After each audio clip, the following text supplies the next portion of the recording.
Hello parents and teachers.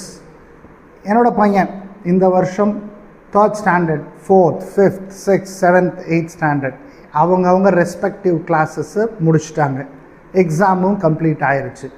ஆனால் இப்பயும் paper எடுத்து பார்த்தா அவங்க எக்ஸாமில் எழுத மாட்டேங்கிறாங்க, பாதியிலே விட்டுட்டு வந்துடுறாங்க. இல்லை அப்படி எழுதியிருந்தாலும் நிறைய ஸ்பெல்லிங் மிஸ்டேக்ஸ் இருக்குது.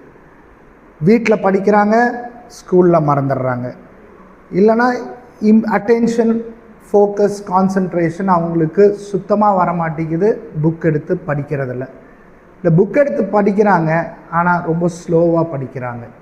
இந்த மாதிரி கம்ப்ளைண்ட்ஸ் உங்கள் ஸ்கூல்லேருந்து வந்திருந்தால் இப்போ நம்ம என்ன செய்யணும்? ஆஸ் அ பேரண்ட்டாக ஃபர்ஸ்ட் நம்ம செய்ய வேண்டியது, குழந்தைக்கான ஆக்சுவல் சேலஞ்சஸ் என்ன.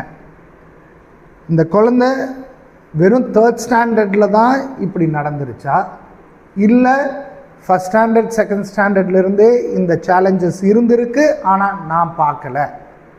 இதை ஃபஸ்ட்டு ஒரு பேரண்டாகிய நீங்கள் புரிஞ்சுக்கணும். அப்படி அந்த குழந்தைக்கு ரியல் சேலஞ்சஸ் கன்சிஸ்டண்ட்டாக இருந்துச்சுன்னா ஐம் ஷுவர் ஒரு அகாடமிக் அசஸ்மெண்ட் எடுக்கிறது ரொம்ப ரொம்ப முக்கியம். அந்த அசஸ்மெண்ட் எடுத்துகிட்டு அவங்களுக்கான டீச்சிங் பேட்டர்ன், ரெமிடியல் டீச்சிங்னு சொல்லுவோம்.